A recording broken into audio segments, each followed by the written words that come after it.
ലണ്ടനിൽ നിന്ന് ഞെട്ടിക്കുന്ന വാർത്തകൾ.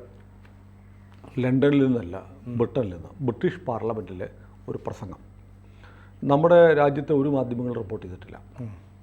സോഷ്യൽ മീഡിയയിലൂടെ ആ പ്രസംഗം, പാർലമെൻറ്റിൽ നടന്നൊരു പ്രസംഗം പ്രചരിക്കുന്നുണ്ട്. ബ്രിട്ടീഷ് പാർലമെൻറ്റേറിയനായ മാൽക്കോം പിയേഴ്സൺ പാർലമെൻറ്റിൽ സംസാരിക്കുകയാണ്. അദ്ദേഹത്തിൻ്റെ പ്രായം കണ്ടിട്ട് 70 വയസ്സെങ്കിലും ഉള്ള ഒരു പരിണിതപ്രജ്ഞനായ പാർലമെൻറ്റേറിയനാണ്. അദ്ദേഹം മിലോട്സ് എന്ന് പറഞ്ഞിട്ട് പ്രഭുസഭയെ അഭിസംബോധന ചെയ്യുന്ന പ്രസംഗമാണ് വല്ലാതെ ഞെട്ടിപ്പിക്കുന്ന ആ പ്രസംഗത്തിൽ അദ്ദേഹം ഇത് പറയുകയാണ്. ബ്രിട്ടനിൽ, UK-യിൽ 25,000-ഓളം വൈറ്റ് യങ് ഗേൾസ്, ചെറുപ്പക്കാരികളായ വെള്ളക്കാരികളായ 25,000-ഓളം പെൺകുട്ടികൾ റേപ്പ് ചെയ്യപ്പെട്ടിട്ടുണ്ട്, ബലാത്സംഗം ചെയ്യപ്പെട്ടിട്ടുണ്ട്. പ്രതികൾ മുസ്ലിമുകളാണ്. ഇത് ഞാൻ വെറുതെ പറയുന്നതല്ല. ടെൽഫോർഡ് ഓക്സ്ഫോർഡിൻ്റെ പഠനം, ജയ റിപ്പോർട്ട് ഓൺ റോത്രാം, ഇങ്ങനെ 2 റിപ്പോർട്ടുകളാണ് പറയുന്നത്. 25,000-ഓളം പെൺകുട്ടികൾ മാനഭംഗത്തിന്, ബലാത്സംഗത്തിനിരയായി. എല്ലാ കേസുകളിലും പ്രതികൾ മുസ്ലിമുകളാണ്, മുസ്ലിം സമുദായത്തിൽപ്പെട്ടവരാണ്. ഇത് ദിവസവും, ഇതിലെ പല പെൺകുട്ടികളും ദിവസവും പലതവണ ക്രൂരമായി ബലാത്സംഗത്തിനിരയായി. ഇത് ഏതെങ്കിലും ഒരു നഗരത്തിലല്ല, UK-യിലെ പല നഗരങ്ങളിലുമാണ് ഇത് സംഭവിച്ചിരിക്കുന്നത്. എന്നിട്ടും നമ്മുടെ ഭരണകൂടം ഇതിനെതിരെ നടപടിയെടുക്കുന്നില്ല. എന്തുകൊണ്ടാണ് നിങ്ങൾ നടപടിയെടുക്കാത്തത്? നിങ്ങൾക്ക് ഇസ്ലാമോഫോബിയ ആണെന്ന് ആരെങ്കിലും പറയുമോ എന്ന ഭയമാണോ? അതൊരു വലിയ പ്രശ്നമാണ്. അദ്ദേഹം ചോദിക്കുക, നമ്മളിപ്പോൾ എന്തെങ്കിലും പറഞ്ഞാൽ നിങ്ങൾക്ക് ഇസ്ലാമോഫോബിയാണ്, മുസ്ലിം സമുദായത്തിൽപ്പെട്ട ആളുകളെ മുഴുവൻ നിങ്ങൾ സംശയത്തോടെ നോക്കുന്നു, നിങ്ങൾ അവരെ ഭയപ്പെടുന്നു, അവർക്കെതിരെ ഒരു ഭയമുണ്ടാക്കാൻ, അവരെന്തോ കുഴപ്പക്കാരാണെന്നുള്ള ഇമേജ് ഉണ്ടാക്കാൻ നിങ്ങൾ ശ്രമിക്കുന്നു എന്ന് ലോകത്തെമ്പാടും പറയുന്നു. ഇന്ത്യയിൽ ഇസ്ലാമോഫോബിയ ഉണ്ടാക്കുകയാണെന്നാണ് പറയുന്നത്. ഇപ്പോൾ എനിക്കങ്ങനെ തോന്നുന്നു. ഇതിപ്പോൾ നോക്കൂ, നമ്മളിതിപ്പോൾ ഈ പറയുന്നത്, ഇതിൻ്റെ വീഡിയോ ഇതിലൂടെ ചേർക്കുന്നുണ്ട്, ആ വാർത്തയുടെ ലിങ്ക് കൊടുക്കുന്നുണ്ട്. Video as it is Malcolm പിയേഴ്സിൻ്റെ പ്രസംഗം, ബ്രിട്ടീഷ് സഭയിൽ പാർലമെൻറ്റിൽ സംസാരിക്കുന്ന പ്രസംഗം ഈ വീഡിയോയിലൂടെ, നമ്മുടെ ഈ വീഡിയോയിലൊപ്പം നമ്മൾ ആഡ് ചെയ്യുന്നുണ്ട്. ഇത് ബ്രിട്ടനെ ഞെട്ടിച്ച ഒരു പാർലമെൻറ്റ് പ്രസംഗമാണ്. ഈ പ്രസംഗം അതുപടി നമ്മൾ കോട്ട് ചെയ്ത് ഇവിടെ അവതരിപ്പിക്കുന്നുള്ളൂ. പക്ഷേ നമ്മുടെ താഴെ വന്നിട്ട് കുറേ ആളുകൾ നമ്മളെ ചീത്ത വിളിക്കും.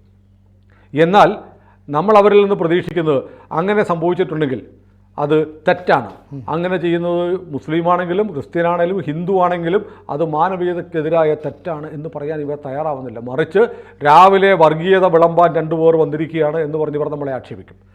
ഒരിക്കൽ പോലും നമ്മൾ കണ്ടിട്ടുള്ളത്, നമ്മൾ എല്ലാ ഫാക്റ്റും വെച്ച്, ഡോക്യുമെൻ്റ് വെച്ച്, ഡാറ്റ വെച്ച് നമ്മൾ ഈ കാര്യങ്ങൾ പറയുമ്പോൾ നമ്മളെ ആക്ഷേപിക്കാനാണ് ഇവർ ശ്രമിക്കുന്നത്, വർഗീയത വിളമ്പുന്നു. ഇത് ലോകത്ത് നടന്ന കാര്യങ്ങൾ, ഒരു പാർലമെൻറ്റിൽ പറഞ്ഞ കാര്യം, UK-യിലെ പാർലമെൻറ്റിൽ പറഞ്ഞ ഒരു ഡാറ്റ, ഒരു വാർത്ത, ഒരു പ്രസംഗം, അത് നമ്മൾ അവതരിപ്പിക്കുമ്പോൾ നമ്മൾ വർഗീയവാദികളാകുന്നു. അവർ ചെയ്ത പ്രവൃത്തിയെ ഇവർ അപലപിക്കുന്നില്ല, കുറ്റക്കാരെ അപലപിക്കുന്നില്ല, പകരം നമ്മളെ ചീത്ത പറയുക. കാരണം ഇവർക്ക് ആവശ്യം നമ്മളിത് മിണ്ടരുത്. നമ്മുടെ ചില ആളുകൾ എന്ത് കുറ്റം ചെയ്താലും നിങ്ങൾ അതിനെക്കുറിച്ച് മിണ്ടരുത്. മിണ്ടിയാൽ നിങ്ങൾ ഇസ്ലാമിനെക്കുറിച്ച്, മുസ്ലിമിനെക്കുറിച്ച് ഭീതി പരത്തി ഇസ്ലാമോഫോബിക് ആകാൻ പോകുന്നു എന്ന് പറഞ്ഞിവർ പ്രതിരോധിക്കും. ഇതിനെക്കുറിച്ച് ഇംഗ്ലീഷിലൊരു ചൊല്ലുണ്ട്, ഇസ്ലാമോഫോബിക് എന്ന് പറയുന്നത് caused by the act of Muslim. Islamophobia എങ്ങനെ ഉണ്ടാകുന്നത്? Caused by the act of Muslim സമുദായത്തിൽപ്പെട്ട എല്ലാവരും ഒന്നും ഞാൻ പറയുന്നില്ല, കുറച്ച് പേർ ചെയ്യുന്ന പ്രവൃത്തി കൊണ്ടാണ് ഇസ്ലാമോഫോബിയ ഉണ്ടാകുന്നത്, അല്ലേ? അതെ. കാരണം നമ്മളുടെ ചുറ്റുപാട് മുസ്ലിമുകളുണ്ട്, മഹാഭൂരിപക്ഷവും കുഴപ്പക്കാരല്ല, അപൂർവം ചില ഓട്ടോറിക്ഷക്കാരൊക്കെ പറയുന്ന പോലെയാണ്. ഓട്ടോറിക്ഷക്കാരിൽ 5-6 പേര് കുഴപ്പമുണ്ടാക്കിയ ഓട്ടോറിക്ഷക്കാരെന്ന് മൊത്തം പേരാണ് എന്ന് പറയുന്ന പോലെ ഒരു മതത്തെ ആക്ഷേപിക്കുകയാണ് എന്ന് പറയാം. പക്ഷേ വേറെ കാര്യമുണ്ട്, അപ്പോഴും അവിടെ ഒരു കുഴപ്പമുള്ളതെന്ന് അറിയോ? ഓട്ടോറിക്ഷക്കാരിൽ ഒരുത്തൻ കുഴപ്പക്കാരനാണ്, ബാക്കി ഓട്ടോറിക്ഷക്കാർ പറയും അവൻ കാണിച്ച പോക്രിത്തരമാണ്, അവനത് കിട്ടേണ്ടതാണ്, അവനെല്ലാവരും ശരിയല്ല എന്ന് പറയും. പക്ഷേ ഇവിടെ എന്താ ചെയ്യുന്നറിയോ? അങ്ങനെ സംഭവിച്ചിട്ടുണ്ടെങ്കിൽ തെറ്റാണെന്ന് പറയില്ല. അങ്ങനെ ഒരു സംഭവം ഉണ്ടായി എന്ന് പറയുന്ന നമ്മളെപ്പോലുള്ള ആളുകളെ ഭീഷണിപ്പെടുത്തും, കൊല്ലുമെന്ന് പറയും, ആക്ഷേപിക്കും, ചീത്ത വിളിക്കും, നമ്മൾ വർഗീയത പറയുക എന്ന് പറയും. ഇവിടെയാണ് പ്രശ്നം. അപ്പോൾ ആ പ്രശ്നം സൂചിപ്പിക്കുന്നത് എന്താണ്? ഇങ്ങനെ ചെയ്യുന്ന ആളുകളെ പരോക്ഷമായി സപ്പോർട്ട് ചെയ്യുകയാണ്. അതെ. അപ്പോൾ ഇത് പറയാം, Islamophobia caused by the act of Muslim and അടുത്തതാണ് ആൻഡ് എക്സ്പ്ലോയിറ്റഡ് ബൈ മുസ്ലിംസ്. എന്നിട്ട് ഇവരുടെ പ്രവൃത്തി കൊണ്ട് ഇസ്ലാമോഫോബിയ ഉണ്ടാവുന്നു. എന്നിട്ട് ഇവരത് ചൂഷണം ചെയ്യും. എന്നിട്ട് പറയും to portray damsels as victims. അയ്യോ ഞങ്ങൾ ഇരകളാണേ എന്ന് ഇവർ വിലപിക്കും. ആരാണ് ഇസ്ലാമോഫോബിയ ഉണ്ടാക്കുന്നത്? ഇവരുടെ പ്രവൃത്തി കൊണ്ട് ഇസ്ലാമോഫോബിയ ഉണ്ടാവും. ഇസ്ലാമിനോട് മറ്റുള്ളവർക്ക് ഭയമുണ്ടാവും. ഭയം ഉണ്ടായിക്കഴിഞ്ഞാൽ ഇവരത് മുതലെടുക്കുന്നത്. കണ്ടോ ഞങ്ങളെക്കുറിച്ച് ഇങ്ങനെയൊക്കെ പറയുന്നു, ഞങ്ങൾ ഇരകളാണ്, ഞങ്ങളെ അടുപ്പിക്കുന്നില്ല, ഞങ്ങളോട് മോശം രീതിയിൽ പെരുമാറുന്നു എന്ന് പറഞ്ഞ് ഇവർ നിലവിളിക്കും. ഇരയും വേട്ടക്കാരനും ആരാണ്? ഇവർ തന്നെയാണ്. ഇതൊരു വലിയ പ്രശ്നമാണ്. നമ്മളൊരു മതത്തിനെതിരൊന്നുമല്ല, അവരവരുടെ വിശ്വാസവുമായി അവർ മുന്നോട്ട് പോട്ടെ. പക്ഷേ എന്തുകൊണ്ട് ഇങ്ങനെ ചെയ്യുന്ന ആളുകളെ തള്ളിപ്പറഞ്ഞ് ഇതല്ല ഞങ്ങളുടെ മതം എന്ന്, അങ്ങനെയാണെങ്കിൽ ഞങ്ങളുടെ മതം ഇങ്ങനെയല്ലെങ്കിൽ, ഞങ്ങളുടെ മതം പഠിപ്പിക്കുന്നത് ഇങ്ങനെയല്ലെങ്കിൽ, ഇതല്ല ഞങ്ങളെ പഠിപ്പിക്കുന്നത്, ഇതല്ല ഇസ്ലാം എന്ന് പറയാൻ എന്തുകൊണ്ട് ഇവർ തയ്യാറായി വരുന്നില്ല? അങ്ങനെയല്ലേ ഇസ്ലാമോഫോബിയെ ചെറുക്കേണ്ടത്? ഇപ്പോൾ നോക്കൂ, എന്തുകൊണ്ടാണ് UK-യിൽ ഒരു പാർലമെൻറ്റേറിയൻ മാൽക്കോൺ പിയേഴ്സൺ ഇങ്ങനെ നിലവിളിക്കുന്നത്? അദ്ദേഹം പറയുന്നത് 25,000 പെൺകുട്ടികൾ മാനഭംഗം ചെയ്യപ്പെട്ടു. പ്രതികൾ ആരാണെന്നും അദ്ദേഹം പറയുന്നു. വെറുതെ പറയുകയല്ല, 2 സ്റ്റഡി റിപ്പോർട്ട്, ഓക്സ്ഫോർഡിൻ്റെ ഉൾപ്പെടെയുള്ള സ്റ്റഡി റിപ്പോർട്ട് വെച്ചിട്ട് പറയുന്നു. എന്താണ് ഇവിടുത്തെ നിയമപാലകർ ഇവർക്കെതിരെ നടപടിയെടുക്കാത്തത്? 2 പ്രശ്നങ്ങൾ അവിടെയുണ്ട്. ഒന്ന്, നിങ്ങൾക്ക് ഇസ്ലാമോഫോബിയോ നിങ്ങൾ നടപടിയെടുത്താൽ 25,000 കേസിൽ, അതായത് ഗാങ് റേപ്സ് ഉണ്ട്, കൂട്ടബലാത്സംഗങ്ങൾ വരെയുണ്ട്, മിനിമം 25,000 പ്രതികളുണ്ടാവുമല്ലോ. 25,000 പേരെ നിങ്ങൾ അറസ്റ്റ് ചെയ്താൽ 25,000 പേരെ ജയിലിലടച്ചു ബ്രിട്ടീഷ് സർക്കാർ എന്ന് പറഞ്ഞ് നിങ്ങൾക്കെതിരെ ഇസ്ലാമോഫോബിയ എന്ന് പറയും എന്ന ഭയമാണോ എന്നാണ് മാൽക്കോൺ പിയേഴ്സൺ ചോദിക്കുന്നത്. അല്ലെങ്കിൽ നടപടിയെടുക്കേണ്ട സീറ്റുകളിൽ ഇരിക്കുന്നത് ഇവരെ സപ്പോർട്ട് ചെയ്യുന്നവരായിരിക്കാം. അത് UK-യിലെ പ്രശ്നമാണ്. UK-യിലെ 17 മേയർമാരാരാണ്? ലണ്ടനിലെ മേയർ ആരാണ്? ലണ്ടനിലെ മേയറാണ് പാകിസ്ഥാൻ വംശജനായ ഇസ്ലാം മതവിശ്വാസിയാണ്. അപ്പോൾ UK ഇപ്പോൾ അനുഭവിച്ചുകൊണ്ടിരിക്കുക. കഴിഞ്ഞ ദിവസം ലണ്ടൻ ബ്രിഡ്ജിൻ്റെ മുകളിൽ ഒരു വീഡിയോ ഉണ്ട്. ആ വീഡിയോ എനിക്ക് സേവ് ചെയ്യാൻ പറ്റിയില്ല. കണ്ട ആളുകളുണ്ടായി, Xൽ വന്നതാണ്. ലണ്ടൻ ബ്രിഡ്ജിൻ്റെ മുകളിൽ നിന്ന് ഒരാൾ നമുക്ക് ഇങ്ങനെ മൈക്ക് വെച്ചിട്ട് ബാങ്ക് വിളിക്കുന്നു. ലണ്ടൻ ബ്രിഡ്ജിൻ്റെ മുകളിൽ. UK 10 വർഷത്തിനുള്ളിൽ ലോകത്തിലെ ആദ്യത്തെ ഇസ്ലാമിക ആറ്റോമിക് പവറായിട്ട് ബ്രിട്ടൻ മാറും. ഒരു കാലത്ത് ലോകത്തെമ്പാടും സൂര്യൻ അസ്തമിക്കാത്ത ഒരു സാമ്രാജ്യമുണ്ടായിരുന്ന രാജ്യം ഇനി ഇസ്ലാമിക് എംപയറായി മാറിക്കൊണ്ടേയിരിക്കുകയാണ്. ഇത് അവർ തിരിച്ചറിഞ്ഞപ്പോഴത്തേക്ക് അവർക്ക് കൈവിട്ടു പോയി. എങ്ങനെയാണ് സംഭവിച്ചത്? അവർ വലിയ ജനാധിപത്യവാദികളായിരുന്നു ബ്രിട്ടീഷുകാർ, അല്ലേ? ഉദാരമനസ്കർ. ലോകത്തെമ്പാടും വരൂ കയറി വരൂ എന്ന് പറഞ്ഞു. കയറി വന്ന് ആളുകളെ സ്വീകരിച്ച് അവിടുത്തെ ജനസംഖ്യയേക്കാൾ കൂടുതലായി വരത്തന്മാർ. ഇത് ലോകത്തെവിടെയും സംഭവിക്കാവുന്നതാണ്. ആ രാജ്യത്തിൻ്റെ സംസ്കാരം അട്ടിമറിച്ചു, ഭാഷ അട്ടിമറിച്ചു, വിശ്വാസം അട്ടിമറിച്ചു, ജനങ്ങളുടെ സ്വാതന്ത്ര്യം പോലും അട്ടിമറിച്ചു. നമ്മൾ പറഞ്ഞില്ലേ, പട്ടിയെയും കൊണ്ട് വഴിയിൽ ഇറങ്ങി നടന്നപ്പോൾ വീടുകളിൽ കൊണ്ട് നോട്ടീസ് പതിച്ചു, പട്ടി ഞങ്ങൾക്ക് ഹറാമാണ്, നിങ്ങൾ പട്ടികളുമായി ബ്രിട്ടീഷുകാരെ വെള്ളക്കാരെ നിങ്ങൾ പുറത്തിറങ്ങരുതെന്ന്. ബ്രിട്ടീഷുകാരൻ്റെ നാട്ടിൽ അവൻ്റെ വീട്ടിൽ ചെന്ന് നോട്ടീസ് വിതരണം ചെയ്തതിനെക്കുറിച്ച് വന്ന വാർത്ത നമ്മളിവിടെ റിപ്പോർട്ട് ചെയ്തു. ഞാനീ പറയുന്നത്, ഇത് നമ്മൾ പറഞ്ഞാൽ ഇങ്ങനെയൊക്കെ പറയുന്നത് നിങ്ങളുടെ വർഗീയ അജണ്ടയുടെ ഭാഗമാണ്. ഇത് വാർത്തയല്ലേ? അതെ. ലോകത്ത് നടക്കുന്ന കാര്യങ്ങൾ വിളിച്ചു പറഞ്ഞാൽ നിങ്ങൾ എന്തിനാണ് ഞങ്ങളെ ചീത്ത വിളിക്കുന്നത്? അപ്പോൾ നിങ്ങൾ ആഗ്രഹിക്കുന്നത് നിങ്ങളെപ്പോലെ നിങ്ങളുടെ വിശ്വാസവുമായി ബന്ധപ്പെട്ട് നിൽക്കുന്ന കുറേ ആളുകൾ എന്തു തോന്നിയവാസം, എന്ത് അധർമ്മം കാണിച്ചാലും മിണ്ടാതിരിക്കണമെന്നാണോ? നിങ്ങൾക്ക് ഞങ്ങളെ നിശബ്ദരാക്കാൻ പറ്റുമായിരിക്കും, പലതരത്തിൽ നിശബ്ദരാക്കുമെന്ന് നിങ്ങൾ പറയുന്നുണ്ട്. നിങ്ങൾ ഞങ്ങളെ ഹാക്ക് ചെയ്യും, നിങ്ങൾ ഞങ്ങളെ സ്ട്രൈക്ക് ചെയ്യും, നിങ്ങൾ ഞങ്ങളെ കൊല്ലുമെന്നും പറയും, അല്ലേ? അതെ, പറഞ്ഞു കഴിഞ്ഞു. ഇപ്പോൾ സിനുവിനൊരു ചെറിയ ഇതുണ്ട്. സിനു പാവം ഇന്നൊരു അടൂരുള്ള ഒരാളുടെ ഒരു കമൻറ്റ് ചെയ്യാൻ കണ്ടു. ഞാൻ ജനിച്ചപ്പോഴേ ഈ സംഘിയായിട്ട് ജനിച്ചതാണ്, പക്ഷെ സിനു പാവം വന്ന് പെട്ടുപോയതാണ് എന്ന് പറഞ്ഞൊരു കമൻറ്റ് നമ്മുടെ ഒരു വീഡിയോയുടെ താഴെയുണ്ട്. പക്ഷെ നമ്മൾ ഈ പറയുന്നതിനകത്ത് എവിടെ തെറ്റ്? ഞങ്ങൾ എന്തെങ്കിലും വ്യാജം പറയുന്നുണ്ടോ? പാർലമെൻറ്റിലെ പ്രസംഗമല്ലേ നമ്മൾ പറയുന്നത്, അത് പറഞ്ഞുകൂടെ?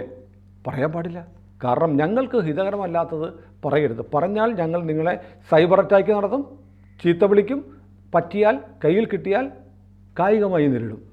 എങ്ങനെയാലും ഞങ്ങളുടെ ലക്ഷ്യം മാത്രമാണ് അല്ല. അത് പറയുമ്പോൾ എനിക്ക് പേടി വരും. ആ പേടിക്കാണ് എന്ത് പറയുന്നത്? ഇസ്ലാമോഫോബിയ എന്ന് പറയുന്നത്. നിങ്ങളിതുണ്ടാക്കുകയാണ്, നിങ്ങളാണ് നമ്മളിൽ നിന്ന് മാറി നിൽക്കുന്നത് എന്ന് നമുക്ക് പറയേണ്ടി വരും. ഇത് ഞാൻ ചോദിക്കുന്നത്, ഇപ്പം കഴിഞ്ഞ ഒരാൾ ചോദിക്കും, നിങ്ങളെന്തിനാ ഈ ബംഗ്ലാദേശിനെ കുറിച്ച് പറയുന്നത്? ബംഗ്ലാദേശിൽ നമ്മുടെ ആരെങ്കിലും ഉണ്ടോ? നമ്മൾ ഇന്ത്യക്കാരുടെ കാര്യം നോക്കിയാൽ പോരെ? മണിപ്പൂർ നോക്കൂ, മണിപ്പൂരിലെ കാര്യം, ബംഗ്ലാദേശിൽ എന്തെങ്കിലും ആവട്ടെ എന്ന് ഒരാൾ എനിക്ക് മെസ്സേജ് അയച്ചു. അദ്ദേഹത്തിൻ്റെ പേര് ഞാൻ പറയുന്നില്ല, പേര് പറഞ്ഞാൽ ആളെ മനസ്സിലാവും. പക്ഷേ അദ്ദേഹത്തോട് ഞാൻ തിരിച്ചു ചോദിച്ചു, ഓക്കെ ബംഗ്ലാദേശിനെ കുറിച്ച് പറയുന്നില്ല, പക്ഷേ നിങ്ങളെന്തിനാണ് പാലസ്തീനെ കുറിച്ച് കരഞ്ഞത്? അത് അങ്ങനെയാണ്, അത് നമ്മുടെ അപ്പോൾ ബംഗ്ലാദേശിനെ കുറിച്ച് നമ്മൾ പറയാൻ പാടില്ല, നിങ്ങൾ മണിപ്പൂരിനെ കുറിച്ച് പറയും. ഇന്ത്യയിലെ കാര്യങ്ങളല്ലേ നമ്മൾ പറയേണ്ടത്. Yes sir, we are ready to talk about Manipur. അപ്പോൾ നിങ്ങൾക്കിത് ബാധകം, നിങ്ങളപ്പോൾ എന്ത് ചെയ്യണം? പാലസ്തീനെ കുറിച്ച് പറയരുത്. അത് പറ്റില്ല, അത് ഞങ്ങൾക്ക് പറയണം അല്ലേ? അത് ഞങ്ങൾക്ക് പറയണം. ഇതാണ് ഇരട്ടത്താപ്പ്. ഈ ഇരട്ടത്താപ്പ് എന്ന് പറയുന്നത് അതൊക്കെ ഒരു സ്ട്രാറ്റജിയാണ്. ലോകത്തെവിടെയും ഞങ്ങളുടെ ആളുകൾ എന്തെങ്കിലും ചെയ്താൽ അത് നിങ്ങൾ പറയരുത്, ഞങ്ങളൊട്ട് തള്ളി പറയത്തുമില്ല. ഇത് നമ്മൾ പറയുന്നത് സത്യം പറഞ്ഞാൽ യഥാർത്ഥത്തിൽ ഇസ്ലാമോഫോബിയ എന്ന് പറയുന്ന ഈ ഒരു ഭയം, ഈ ഒരു അകൽച്ച അല്ലെങ്കിൽ മാറ്റി നിർത്തൽ ഇല്ലാതാക്കാൻ ചെയ്യേണ്ടതെന്നറിയാമോ? അവർ തന്നെ ഇതിനെയൊക്കെ തള്ളി പറയണം. എങ്കിൽ നമ്മളെല്ലാം കൂടെ നിൽക്കും. അതെ, ഇത് മിണ്ടൂല. അപ്പോൾ ഒരു ന്യൂനപക്ഷമാണ് അത് ചെയ്യുന്നതെന്ന് ഇവർ ധൈര്യമായിട്ട് പറഞ്ഞാൽ പറയാൻ പറ്റും. ന്യൂനപക്ഷം തന്നെയാണ് ചെയ്യുന്നത്.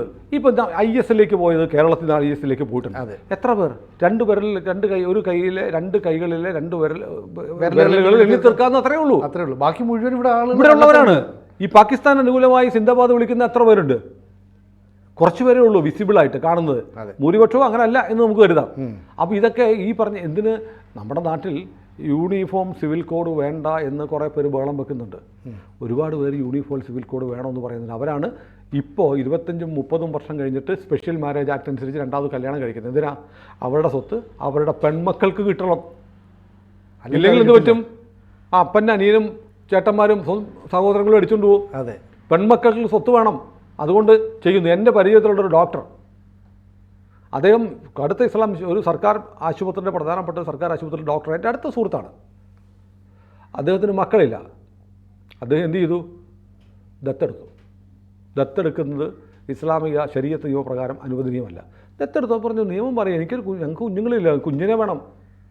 യൂണിഫോം സിവിൽ കോഡ് വന്നാൽ വിവാഹമോചനം, ദത്തെടുക്കൽ തുടങ്ങിയ കാര്യങ്ങൾ സംബന്ധിച്ച് നിലവിൽ മുസ്ലിങ്ങൾക്കും സ്വത്തവകാശം തുടങ്ങിയ കാര്യങ്ങളിൽ മുസ്ലിമുകൾക്കും മറ്റുള്ളവരെ പോലെയുള്ള അവകാശം കിട്ടുന്നതാണ്. തുല്യത കിട്ടാനാണ്. അല്ലാതെ ഇവിടുത്തെ പള്ളി ഏറ്റെടുക്കാനോ മസ്ജിദ് ഏറ്റെടുക്കാനോ മസ്ജിദിൽ പോകരുതെന്ന് പറയാനോ അല്ല ഇവർ വ്യാജം പറയുന്നത് പോലെ പൊതു സിവിൽ നിയമം വരാൻ പോകുന്നത്. ഇതിൻ്റെ ആനുകൂല്യങ്ങൾ ഇപ്പോഴും രഹസ്യമായി അല്ലെങ്കിൽ ശരീഅത്തിനെയോ ഒക്കെ തള്ളി പറഞ്ഞുകൊണ്ട് ചെയ്യുന്നുണ്ട്. അതാണ് എൻ്റെ സുഹൃത്ത് ഡോക്ടർ ദത്തെടുത്തു ഒരു കുഞ്ഞിനെ എന്ന് ഞാൻ പറഞ്ഞത്. അത് നിങ്ങളുടെ മതം അംഗീകരിക്കുന്നുണ്ടോ? ഇല്ലല്ലോ. പക്ഷേ വേണ്ടേ? മക്കളില്ല, അവർക്ക് വേണം. ഒരു കുഞ്ഞിനെ താലോലിക്കാനും വളർത്താനും സ്വന്തമെന്ന് പറയാനും ഒരു പിന്തുടർച്ച വേണം, അടുത്തൊരു അവകാശി വേണം എന്ന് ആഗ്രഹിക്കാൻ ഈ മതത്തിൽപ്പെട്ട ഒരു പുരുഷനും സ്ത്രീക്കും അവകാശമില്ലേ? അതിന് നിയമപരമായി അതിന് സാധുത കൊടുക്കുന്നതിന് എന്തിനാ തള്ളി പറയുന്നത്? ഞാൻ കഷ്ടപ്പെട്ടുണ്ടാക്കിയ എൻ്റെ സ്വത്തുക്കൾ എൻ്റെ മകൾക്ക് കിട്ടണം, എനിക്ക് മകൾ മാത്രമേ ഉള്ളെങ്കിൽ, അല്ലെങ്കിൽ മകനും മകളും ഉണ്ടെങ്കിൽ മകൾക്കും കിട്ടണം എന്ന് ഒരു മാതാവിന് ഒരു പിതാവിന് ആഗ്രഹിക്കാൻ അവകാശമില്ലേ? തീർച്ചയായിട്ടും. അതിന് വേണ്ടിയിട്ട് അവരിപ്പോൾ എന്ത് ചെയ്യണം? ഇപ്പോൾ പറ്റാത്തതുകൊണ്ട് അവർ സ്പെഷ്യൽ മാരേജ് ആക്ട് അനുസരിച്ച് 25-30 വർഷം കഴിഞ്ഞ് വിവാഹം ചെയ്യും. എൻ്റെ എത്ര സുഹൃത്തുക്കളുണ്ട്, നമ്മുടെ ഷുക്കൂർ വക്കീലിനെ മാത്രം എടുത്താൽ മതി. അതെ, ഇവിടെ നേരിട്ട് വന്ന് പറഞ്ഞു. അപ്പോൾ ഇങ്ങനെ കുറേ പ്രശ്നങ്ങളുണ്ട്. ഇതൊന്നും തള്ളി പറയാൻ ആൾ വരാത്തത് കൊണ്ടാണ് പ്രിയപ്പെട്ട സുഹൃത്തുക്കളെ ഇസ്ലാമോഫോബിയ ഉണ്ടാകും. ഇസ്ലാമോഫോബിയ ഉണ്ടാവുന്നതിന് നമ്മളും എതിരാണ്. പക്ഷേ അത് പരിഹരിക്കാനുള്ള പ്രധാന പങ്ക് വഹിക്കേണ്ടത് ആരാണ്? അവർ തന്നെയാണ്. അപ്പോൾ ഏതായാലും ബ്രിട്ടനിൽ നിന്ന് കേൾക്കുന്ന വാർത്തകൾ ആശാവഹമല്ല. അത് പറയാൻ അവിടെ പാർലമെൻറ്റിൽ ഒരു MP എങ്കിലും ഉണ്ടായി. ഇവിടെ കാമാന്ന് മിണ്ടില്ല. വഖഫ് നിയമത്തെക്കുറിച്ച് ആര് പറയുന്നു?